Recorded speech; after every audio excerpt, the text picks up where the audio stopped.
al 24. Vamos allá. El tema de esta mañana es la segunda parte de la responsabilidad de las ovejas. Es decir, la semana pasada dimos la primera parte de la responsabilidad de las ovejas, que es la responsabilidad de la iglesia, nosotros como miembros de Cristo, miembros del cuerpo de Cristo, perdón. Y esta semana vamos a dar la segunda parte de lo que es la responsabilidad de las ovejas. Pero antes queremos saludar a la iglesia en Pamplona también, la iglesia de los hermanos que están en Victoria también, y darle bendiciones para allá a todos, y los hermanos del Zoom de los jueves también. Queremos saludarles también desde aquí, desde Bilbao, toda la iglesia. Muy bien, mis hermanos. Dice la palabra de Dios así. Dice la Escritura, 1 Tesalonicenses capítulo 5, versículo 19 al 24. Dice la Escritura: no apaguéis el espíritu, no menospreciéis las profecías, examinadlo todo, retened lo bueno, absteneos de toda especie de mal, y el mismo Dios de paz os santifique por completo en todo vuestro ser, espíritu, alma y cuerpo. Sean guardados irreprensibles para la venida de nuestro Señor Jesucristo. Fiel es el que os llama, el cual también lo hará. Hermano, en los últimos versículos que vamos a estar viendo de la carta del apóstol Pablo a los tesalonicenses, estos últimos versículos, Pablo condensa una profunda enseñanza acerca de la vida espiritual del creyente. ¿Por qué razón? Porque en estas breves exhortaciones que a veces nos parecen simples, pero no son simples, porque Pablo en realidad está resumiendo la vida cristiana del creyente. Está resumiendo la vida cristiana del creyente como la vida plena del Espíritu. La vida como tiene que estar el creyente es una vida llena del Espíritu. Tú y yo tenemos que tener una vida llena del Espíritu. Y Pablo está diciendo que la vida del creyente tiene que estar marcada por discernimiento, tiene que estar marcada por pureza y tiene que estar marcada por esperanza. Y Pablo instruye a la iglesia de los tesalonicenses, y en medio de toda persecución que estaba pasando la iglesia, Pablo le insta primeramente a tener en cuenta tres aspectos fundamentales. Primeramente, tener en cuenta lo que es la obra del Espíritu Santo en su vida. En segundo lugar, las responsabilidades que tenían que tener ellos como cristianos.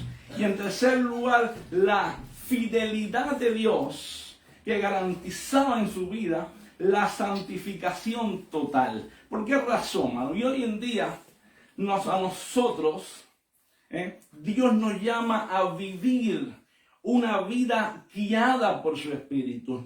Una vida purificada y preservada por el Espíritu Santo hasta el día de Cristo. Hasta el día de Cristo. Y lo primero que Pablo le dice aquí a la iglesia es: no apaguéis el Espíritu. ¿Y a quién le está escribiendo Pablo esto? En primer lugar, Pablo le está escribiendo esto a una iglesia que ya hemos visto, primeramente, que estaba en gran persecución, que recibió la palabra ¿con qué? Con gozo. Era una iglesia que era ejemplar. Era una iglesia que, a pesar de todas las luchas que estaba pasando, esta iglesia estaba testificando poderosamente. Y aún así Pablo le está diciendo a esta iglesia: ustedes no apaguen el Espíritu. Quiere decir que Pablo escribe una iglesia viva, una iglesia ferviente, una iglesia que verdaderamente vivía y perseveraba ¿en qué? Perseveraba en el Evangelio. Pero él les exhorta a no apagar el Espíritu. Y esto nos revela que es una gran verdad. ¿Qué verdad revela esto? Primeramente, que una iglesia, hermano, una iglesia puede tener sana doctrina, una iglesia puede ser organizada, una iglesia puede tener fidelidad, una iglesia puede tener muchas áreas de su vida bien estructuradas, pero una iglesia, aún así, puede perder la luz y la vida espiritual del Evangelio. Puede perderla. ¿Por qué razón?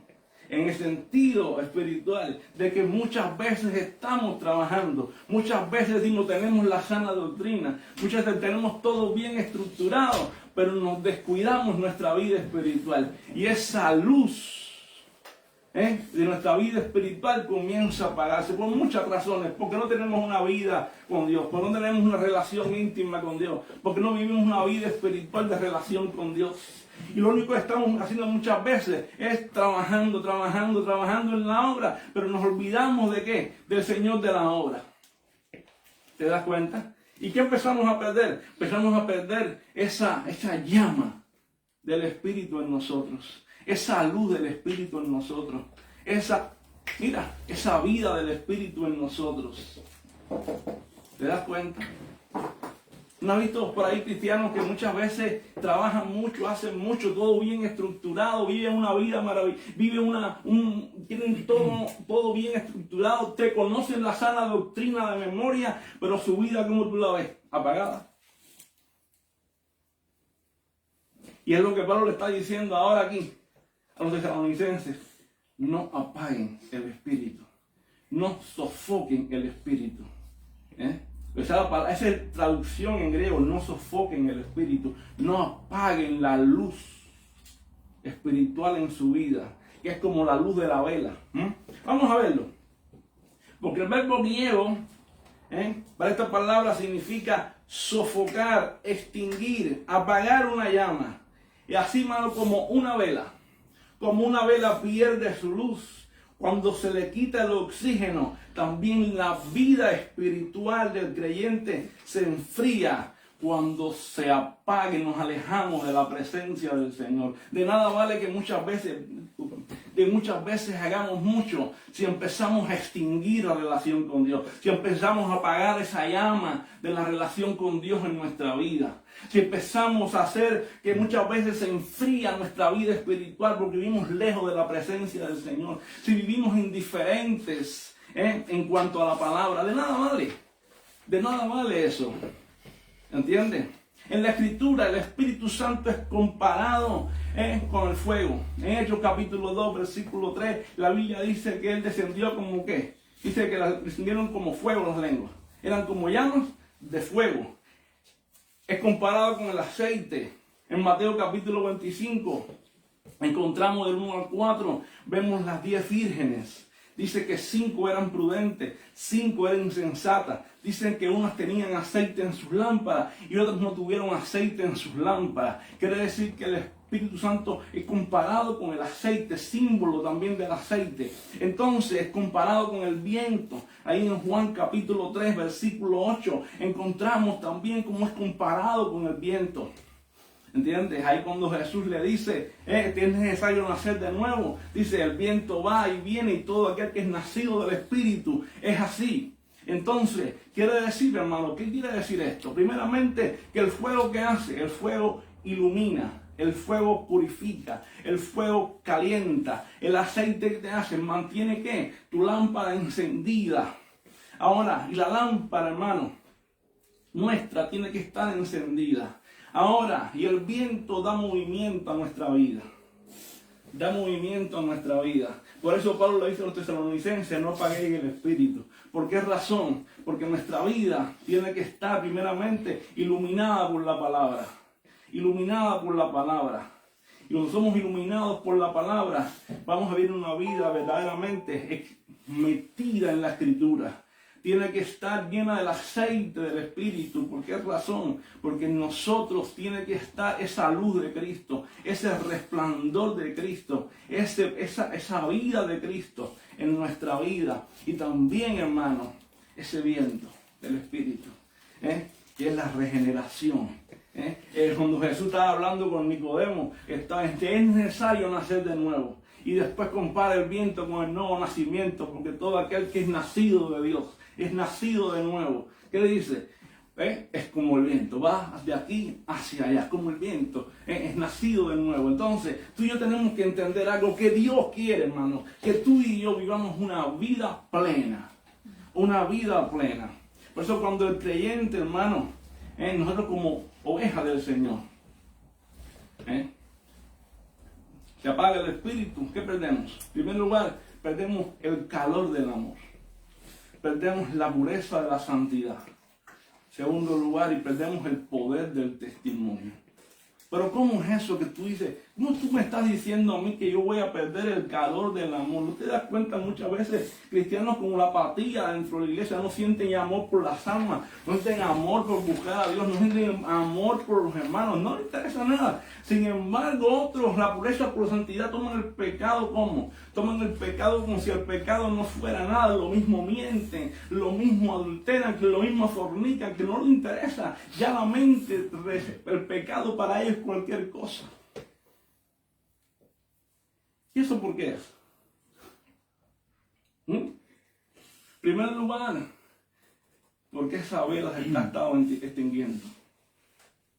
Se ha estado extinguiendo. Esa luz del Espíritu se ha estado extinguiendo. Esa vida espiritual se ha estado extinguiendo.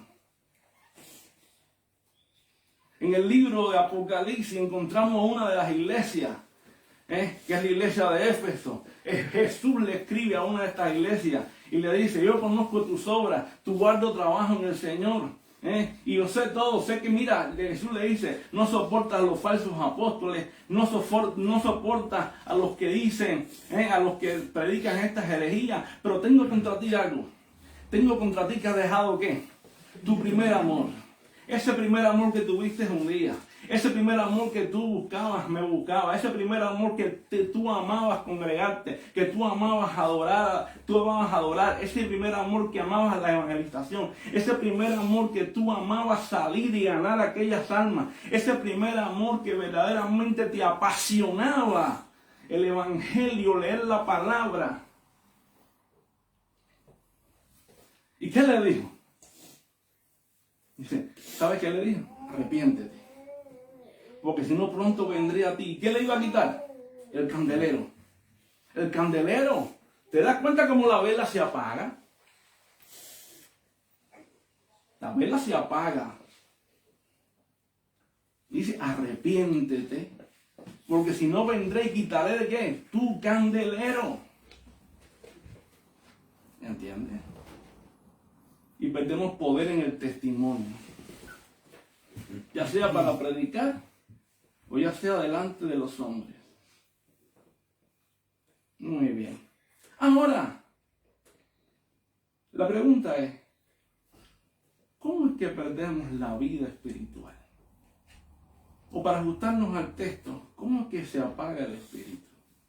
Vamos a decirlo así, ¿cómo se apaga esa vida espiritual en nosotros? ¿Cómo es que se va extinguiendo? Vamos a verlo. Primeramente, resistiendo su dirección. Cuando tú y yo resistimos su dirección, empezamos a esa vida espiritual que empieza a apagar. Se empieza a apagar. Hechos capítulo 7, verso 51. Vamos a verlo. Hechos 7, 51. ¿Qué dijo ahí Esteban? Esteban estaba hablando delante de todo el Sanedrín. Estaba haciéndose, Hechos 7, 51. Estaba haciendo una defensa total. Están hablando de Génesis hasta todo el Antiguo Testamento. Una defensa total. Sin embargo, en Hechos 7:51 le está diciendo claramente a los fariseos, le está diciendo, ustedes son duros de cerviz. Y resistir siempre a ¿quién? Al Espíritu Santo. ¿Qué hace el Espíritu Santo en nuestra vida, hermano? Primeramente, el Espíritu Santo nos guía. El Espíritu Santo nos redarguye, Él nos persuade, pero el corazón, hermano, muchas veces muestra cómo está. ¿Cómo está nuestro corazón muchas veces? Así como, permítame un momentito.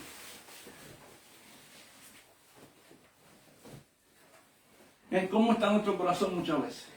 Que sentimos así que el Espíritu Santo nos está diciendo allí en nuestra conciencia, no hagas esto, no hagas aquello. Entonces no he sentido nunca que el Espíritu Santo le dice, oye, ¿no estás orando? Te estás redarguyendo, no estás orando, no estás leyendo la palabra, estás apartado. No te lo ha dicho nunca.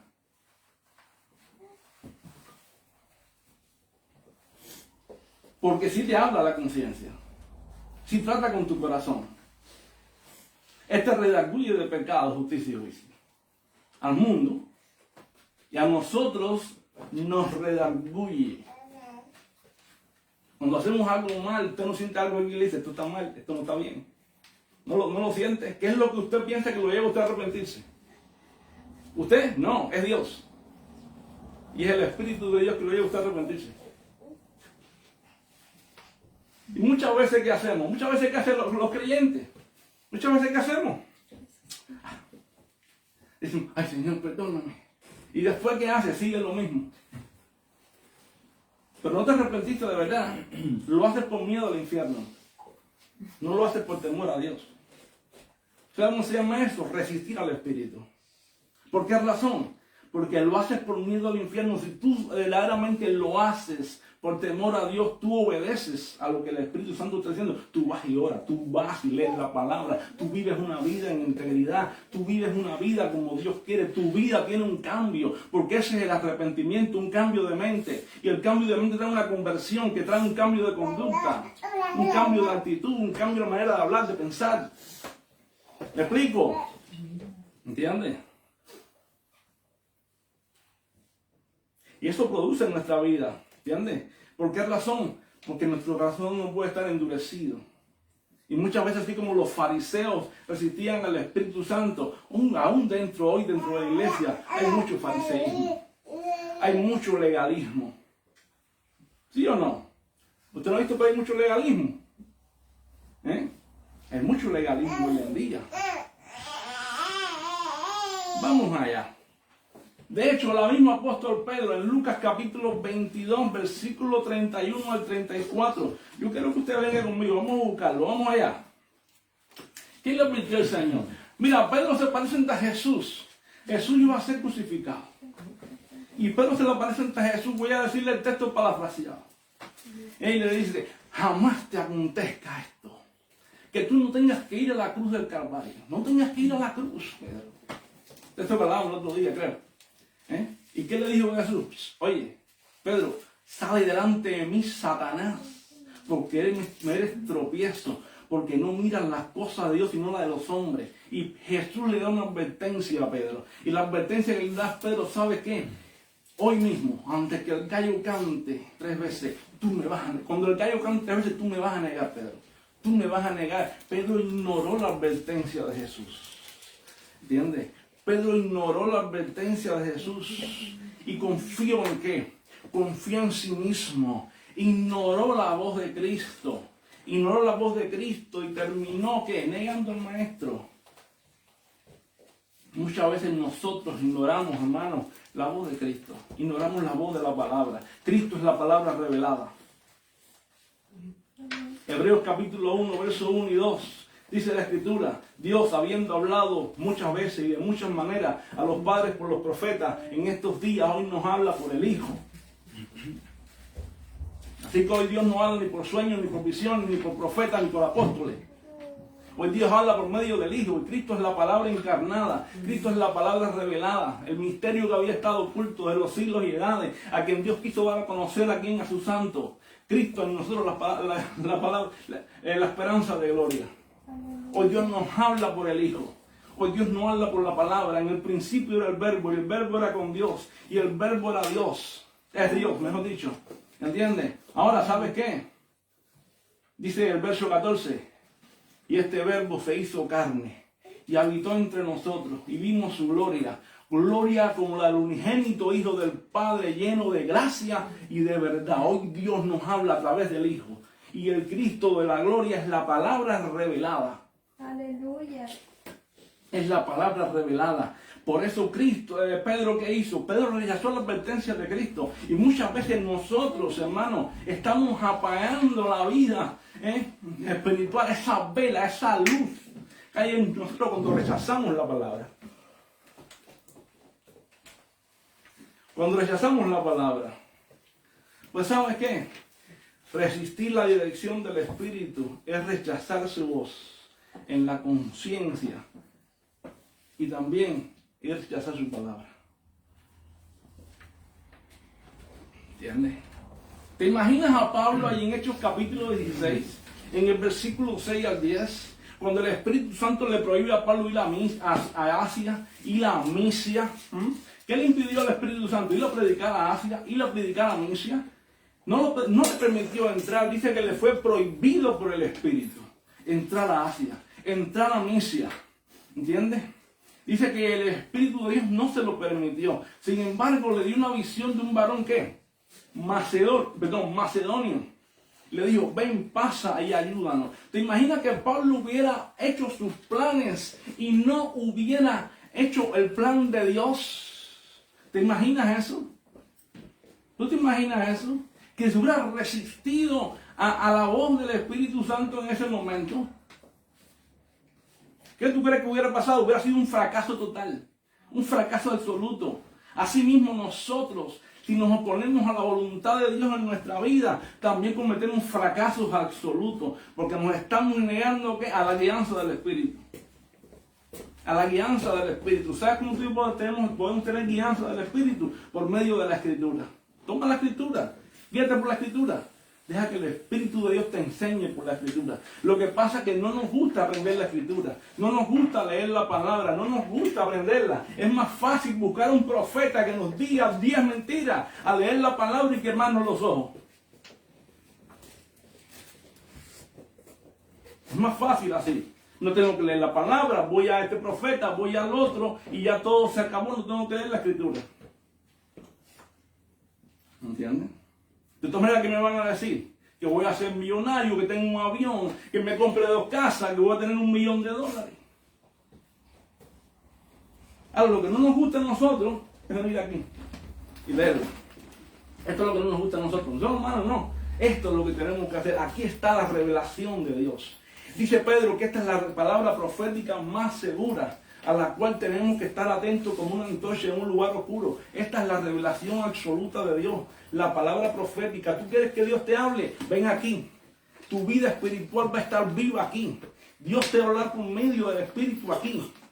¿Quién inspiró la Biblia? El Espíritu Santo. ¿Quieres que tu vida esté activa? Ve a la palabra, instrúyete por la palabra. Dios nos quiere hablar cada día. Su voluntad está revelada ahí. Toda la palabra ha sido inspirada por Dios. ¿Y es útil para qué? Para enseñar, para redarguir, para corregir, para instruir en justicia, a fin de que el hombre de Dios sea enteramente preparado para toda buena obra.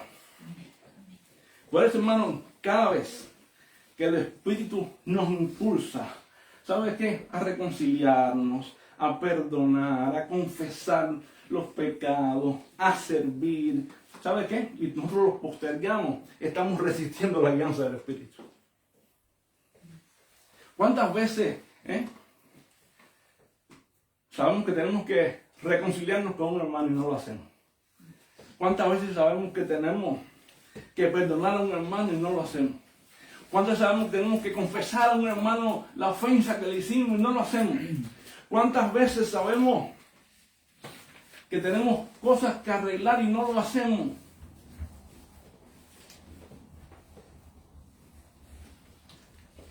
Pues ¿sabes qué? Estamos sofocando esa vela. La estamos extinguiendo. ¿Por qué? Porque no estamos siendo obedientes a la guianza del Espíritu. Pero la guianza del Espíritu, sofocar la vela, apagar esa luz en nosotros, no es caernos para atrás, no es que salgan en paste de muela, no es que el oro caiga del cielo, no es que te salga aceite por las manos, no es nada de eso, no es que te levanten los paralíticos y los sordos oigan, no es nada de eso, no.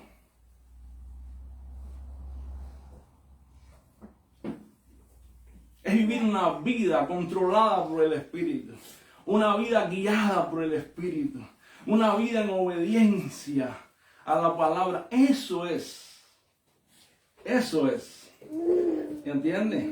Ahora, también, hermano, sofocamos el Espíritu, apagamos nuestra vida espiritual por la mundanalidad y el descuido espiritual que hay muchas veces en nuestra vida. ¿Por qué razón? Porque el Espíritu Santo, hermano, ¿dónde mora? ¿En un templo? ¿En 4 paredes? No, mora en nosotros. ¿Nosotros somos qué? El templo del Espíritu Santo. Y Él es santo. Y Él quiere que nosotros seamos ¿cómo? Seamos santos. Santos en toda nuestra manera de vivir. Es más, dice 1 Corintios 6, versos 19 al 20, que ya no nos pertenecemos a nosotros mismos. ¿Por qué razón? Porque hemos sido comprados con precio. ¿Qué precio? El precio de la sangre de Cristo. Quiere decir, cuando alguien compraba a un esclavo, ya ese esclavo no se pertenecía a él. Su vida, su voluntad, sus pensamientos le pertenecían al que lo compró. Y ahora tú y yo somos ¿qué? Somos esclavos. La palabra esclavo es doulo. Somos esclavos de Cristo. Somos esclavos de Cristo. Dice, y ya no sois vuestros. ¿Qué dice? Y ya no sois vuestros. ¿Sabe quiénes somos ahora? Ahora somos de Cristo. ¿Y para qué? Dice, para que le glorifiquen a Dios, ¿dónde? En vuestro cuerpo y en vuestro espíritu. Quiere decir, hermano, que no es para que andemos en mundanalidades ni en descuidos espirituales. Primera de Juan, capítulo 2, versos 15 al 17, la Biblia dice, no améis el mundo. ¿Ok? No dice que no andemos en el mundo. Nosotros vivimos en el mundo. Caminamos en el mundo. Estamos en este mundo. No podemos ignorar el mundo que nos persigue. Vivimos en un mundo en el cual nosotros vivimos. No somos extraterrestres. Lo que no podemos amar el mundo, dice, ni las cosas que están en el mundo. Y después Pedro, apóstol Juan dice algo. ¿Por qué? Porque los deseos de los ojos, ¿no lo dice? La vanagloria de la vida. ¿Y qué más? No proviene del Padre, sino del mundo. Y los deseos de la carne, Dios mío. Entonces, lo que no podemos amar es ni los deseos de los ojos, ni la vanagloria de la vida, ni los deseos de la carne. En otras palabras, no podemos amar el mundo. ¿Por qué razón? Porque cuando amamos al mundo, hermano, es como que estamos tirándole, ¿sabe qué? Un cubo de agua a nuestra vida espiritual. ¿Por qué? Porque ¿qué hace el pecado? El pecado mata. El pecado mata. Al principio parece bueno. ¿No, verdad? Si no, mira, dígale, a todos nos gusta comer, ¿sí o no? Dígale a una persona que empieza a comer, y que después, ¿qué le pasa? Cuando come mucho, va al médico, ¿qué le dice? Tienes la glucosa alta. Comer es rico, comer. Y después, ¿qué le dice? Tienes la glucosa alta, tienes que dejar de comer. Tienes que hacer dieta, tienes que bajar de peso. Pero al principio la comida era buena, ¿sí o no? ¿Y qué lo mató? ¿Qué lo llevó a hacer dieta después? La comida. ¿Por qué razón? Porque abusó. Fue matando ¿qué? Su cuerpo. Fue eliminando eso que está en su cuerpo, esa salud de su cuerpo. ¿Y ahora qué tiene que hacer?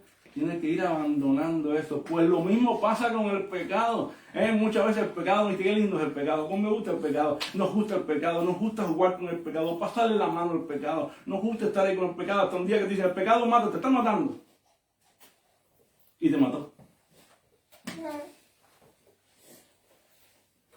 Y no te dice el pecado no te dice, el pecado es malo, no, el pecado viene de las maneras más sutiles del mundo, de las maneras más lindas del mundo, de las más suaves del mundo, las más bellas. Vamos a salir hoy, un día no pasa nada. O mira, vamos a hacer esto, tú verás que esto no ocurre. Una vez que lo hagas, tú verás, una vez que te lleves 100 euros de aquí, no paga un día, no sucede nada. Y te empiezas a acostumbrar a llevarte 50, a llevarte 20, a llevarte 100, a llevarte 10. Y después te llevas al Banco de España.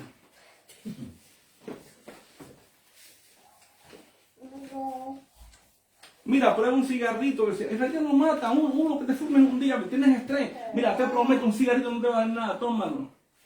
Te tomas uno, te fumas uno y después ¿qué te hace? Después te tomas 3 cajas y 4, porque el pecado te mata. El pecado te mata.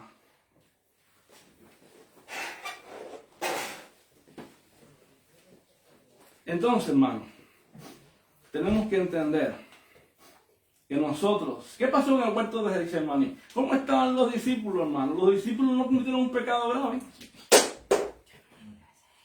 Los discípulos de Cristo estaban en Getsemaní. ¿Cometieron algún pecado grave? Dígame usted. Ellos estaban con Jesús. Ellos estaban en Getsemaní. No pasó nada. Estaban allí con Jesús. Perfecto. Lo único que ellos hicieron fue que se durmieron. Se durmieron. ¿Y qué consecuencia trajo? Tú dices, pero se durmieron, estaban cansados, no había problema, estaban cansados, estaban con Jesús y se durmieron. ¿Qué trajo como consecuencia? Que no fueron fuertes ante la tentación. Cuando atraparon a Jesús, unos huyeron, otros se fueron por otro lado, uno se fue escondido en una sábana, tuvieron miedo, tuvieron temor. ¿Te das cuenta? Si ellos hubieran orado, hubieran estado fortalecidos como Jesús. Hubieran enfrentado la tentación, hubieran enfrentado la prueba. Aún estando Jesús con ellos, le dijo, oren y velen, para que no entren en tentación. El espíritu, la verdad, está dispuesto, pero la carne es débil. Oren. Pero ellos se durmieron. ¿Qué decimos nosotros? Yo estoy en Cristo. Estamos en Cristo. Pero nos dormimos. Efesios capítulo 5 dice, levántate tú que duermes. Y despiértate tú que duermes. Y levántate de los muertos y te alumbrará ¿quién? Cristo. Eso revela a una persona que está dormida. Que su vida espiritual como está, dormida. ¿Qué dice? Si tú te despiertas, si tú te levantas, ¿quién te va a alumbrar? Cristo. Tu vida espiritual se despierta ahora. Pero tiene que haber una disposición de ¿qué? De despertarse, de levantarse. Hay algo que tenemos que hacer nosotros. En la salvación no tenemos que hacer nada. En cuanto a salvación no tenemos que hacer nada, pero en cuanto a responsabilidad con Dios, sí tenemos que hacer. Tenemos que decidir despertarnos. Tenemos que decidir levantarnos. Es que no tengo deseo de hacer esto, no tengo deseo de esto, no tengo deseo. No es tener deseo, es obedecer. Es obedecer. Si la Biblia dice que tengo que orar, hay que orar. Si la Biblia dice que tengo que leer la palabra, tengo que leer la palabra. Si la Biblia dice que tengo que congregarme, tengo que congregarme. Si la Biblia dice que tengo que andar en santidad, ando en santidad. A nadie le gusta, a la carne esta carne, no nos gusta orar a ninguno, a nadie. A nadie le gusta leer, a nadie le gusta esforzarse. Pero la obediencia y el amor y la pasión a Dios es mayor que todo esto. ¿Sí o no? Solamente piensen en lo que hizo Cristo por nosotros en la cruz del Calvario. Murió por nosotros, derramó la sangre por nosotros, fue flagelado. La Biblia dice que su cuerpo era como una llaga podrida, Isaías 1:6. ¿Quiénes somos nosotros para no obedecer, para no tener pasión por Cristo? Para permitir que nuestra vida se apague. Que nuestra vida espiritual empiece a apagarse como una vela. No puedes permitir eso. Y es un mandamiento que la Biblia, Pablo le dice a la iglesia, ustedes como miembros de una iglesia, como ovejas de la iglesia, no permita que su vida se apague espiritualmente. ¿Entiendes? Ahora, otra cosa que Pablo dice, referente a cómo se puede apagar la vida espiritual en nosotros, es por la falta de amor y la unidad entre los hermanos. Ay, pero pastor, si no tenemos amor, nos amamos mucho, nos queremos todos, tenemos unidad unos con otros, ¿verdad? Vamos a ver. ¿Sabes qué, hermano? Cuando hay falta de unidad, cuando hay amor entre los hermanos, nuestra vida empieza a apagarse. Efesios capítulo 4, verso 30, dice la Escritura 32, no contristéis al Espíritu Santo, antes ser ¿qué? Benignos unos con otros, misericordiosos unos con otros. ¿Qué dice Pablo? ¿Te das cuenta? Es un mandamiento para las ovejas. No contristes al Espíritu. Nosotros como miembros de la iglesia no podemos contristar al Espíritu. Tenemos que ser benignos. La palabra benigno quiere decir buenos. Tenemos que ser buenos unos con otros. Tenemos que ser misericordiosos. ¿Sabes lo que es misericordia, misericordioso? Tenemos que acordarnos de las misericordias, de las miserias de los otros, unos con otros. Porque si en el cuerpo de Cristo uno se duele, todos nos dolemos con Él. A la pregunta aquí está. Cuando tu hermano se duele, ¿te dueles con él? Cuando tu hermano está en una situación, ¿tú te preocupas por tu hermano?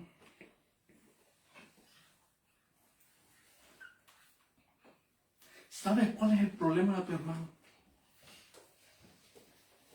Te preocupas por llamar a tu hermano y saber cómo él se encuentra, cómo está él, qué necesita, en qué hace falta oración, en darle una palabra de ánimo. Dime, no me lo digas ahora, piénsalo. Quiero que lo medites ahí.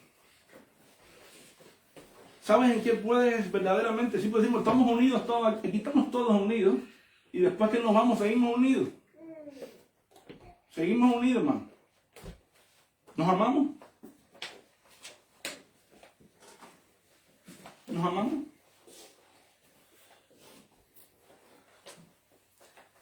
Me preocupo yo por mi hermano Armando, a lo general, cualquiera puede ser.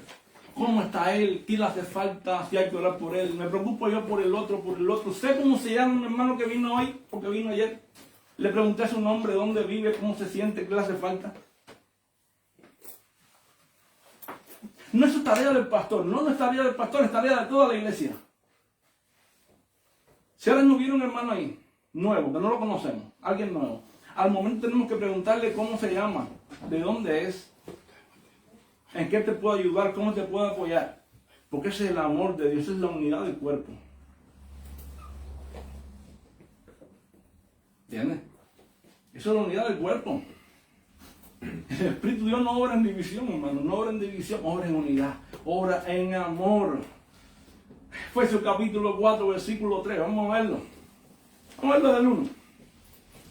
Pablo dice, os ruego, hermanos, que andéis conforme a ¿qué? A la vocación del llamado que habéis recibido, ¿sí o no? Sí. Con toda humildad y demás. Ahora dice, os ruego, hermanos, que andéis conforme a la vocación del llamado que recibieron. ¿Sabes qué? Pablo está diciendo, conforme al llamado que ustedes recibieron de Dios, anden conforme a ese llamado, caminen conforme a ese llamado, vivan conforme al llamado de Dios que han recibido. Como con toda humildad, con toda paciencia, con todo amor. Anden así, caminen, modelen esa vida. Y en el verso 3, Pablo dice, procuren, anhelen, trabajen en pro de ¿qué? De la unidad del Espíritu, en el vínculo de la paz. No en la unidad del Espíritu, la unidad del Espíritu se refiere a una unidad primeramente fraternal como iglesia. Somos el cuerpo de Cristo. La iglesia tiene que estar unida como un cuerpo, como la iglesia. Y se refiere a la unidad también doctrinal. Unidad doctrinal. No nos vamos a engañar. Dice, una sola fe, un solo Señor, un solo bautismo, un solo Dios y Padre, un solo... ¿A qué se refiere eso? Porque muchas veces decimos, oye, mira, es la pregunta que muchas veces me hacen, me dice, es que mira, es que no tenemos, es que tienen que estar todos unidos. No, hermano, no. O sea, a veces me dicen, la unidad es la diversidad entre todas las iglesias. No, espérate, todos somos un cuerpo perfectamente. Todos somos miembros del cuerpo, pero hay una cosa que tenemos que tener clara. Para que haya una unidad en el espíritu, tiene que haber una unidad doctrinal. Y si no hay unidad doctrinal, no puede haber unidad del espíritu. ¿A qué se refiere eso? Se refiere, hermano, que si tú y yo creemos, en primer lugar, en la sola escritura, no podemos estar en un lugar que no cree en la sola escritura. ¿Y cómo yo sé que en aquel lugar no se cree en la sola escritura? Si hay una persona que cree que hay una revelación por encima de la revelación de la Biblia, ahí no se cree en la sola escritura.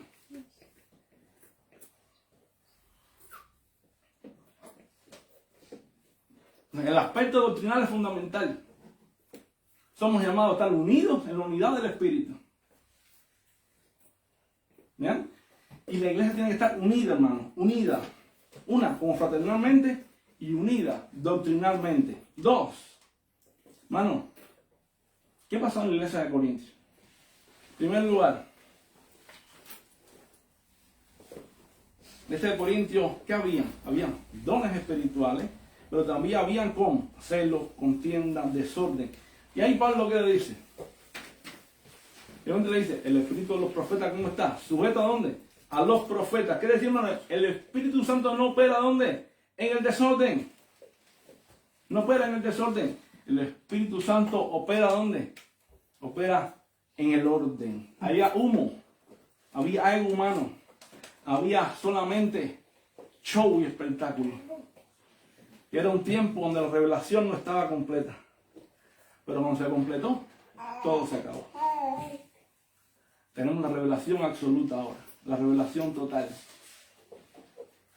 Ahora tú y yo tenemos la vida espiritual de Dios en nosotros.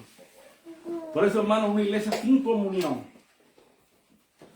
no puede tener, una iglesia sin comunión puede tener tal vez doctrina, pero no luz. Una iglesia sin comunión no puede tener calor espiritual.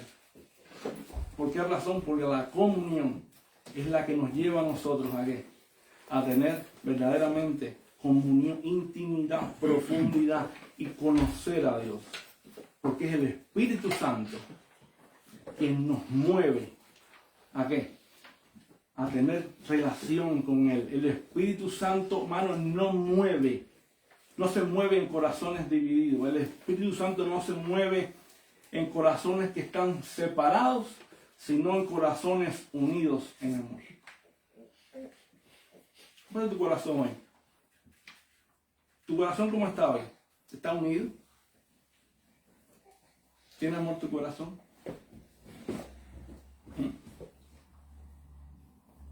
Pues el Espíritu Santo hoy nos quiere unir, nos quiere en amor, nosotros nuestras vidas. Y si hoy nos sentimos confrontados, es porque Dios nos está llamando. ¿A qué? A hacer nuestra vida aún más plena en Él, más plena en Él. ¿Por qué razón, hermano? Porque también el orgullo espiritual, hermano, muchas veces nos hace, ¿sabes qué? Ser que esa llama en nuestras vidas se vaya apagando. No permitas que el orgullo espiritual apague esa llama. ¿Qué pasó con el apóstol Pedro? Un hombre lleno del Espíritu, ¿sí o no? Un momento determinado, ¿qué pasó? No, el apóstol Pedro. ¿Jugó con qué? Jugó en su propio ministerio. Ahí en Gálatas capítulo 2, versículo 11, verso del 11 al 14, el apóstol Pablo tuvo que confrontarlo, porque el apóstol Pedro, después de haber sido lleno del Espíritu, en Pentecostés actuó con hipocresía, actuó con falsedades. ¿Qué quiso hacer? Que tanto los judíos como los gentiles quisieran, se circuncidaran.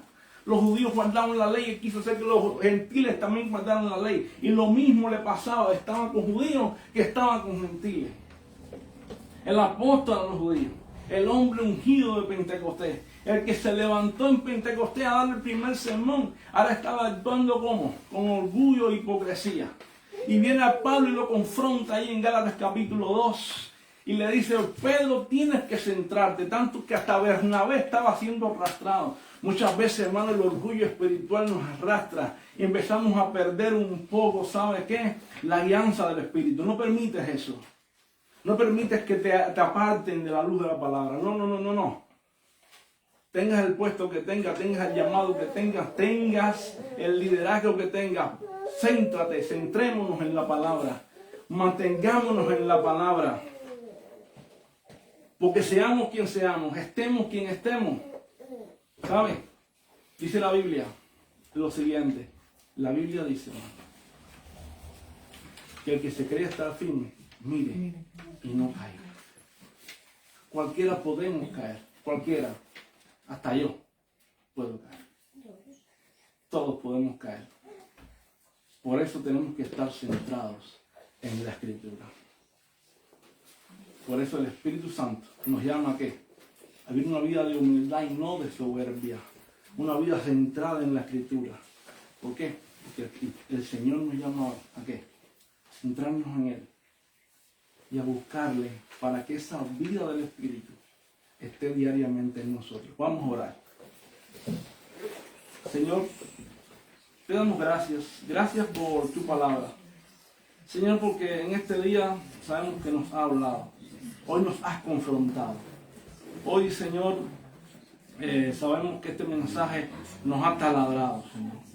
Tal vez nuestros corazones se han sentido confrontados con dureza de tu palabra. Pero muchas veces tu palabra, Señor, es bueno que nos confronte. Es bueno que Padre Santo nos dé, Señor, porque nos afirma, nos solidifica, nos instruye, Señor, y también nos alinea con tu voluntad. Por eso, Señor, te pido, Señor, aquí como un cuerpo que somos, que tú nos hagas, Señor, vivir conforme a tu palabra, caminar alineados con tu palabra, ser conforme a tu palabra y que modelemos siempre la vida de Cristo, Señor amado. En el nombre de Jesús, Señor, gracias te damos en esta hora. En el nombre de Cristo Jesús. Señor, que podamos seguir caminando conforme a tu diseño. Que nada ni nadie nos separe de tu voluntad. Que seamos, Dios mío, sigamos siendo cristianos bíblicos, centrados en ti, con raíces sólidas, con raíces profundas, con raíces maduras en ti, Señor. Con el carácter de Cristo formado en nosotros, Señor. Padre Santo, porque tú no nos has llamado a tener espíritu de cobardía, sino tener espíritu de poder. Padre Santo y dominio propio. Es lo que tú nos has dado, Señor, en esta hora. En el nombre de Jesús. Amén. Amén. Amén.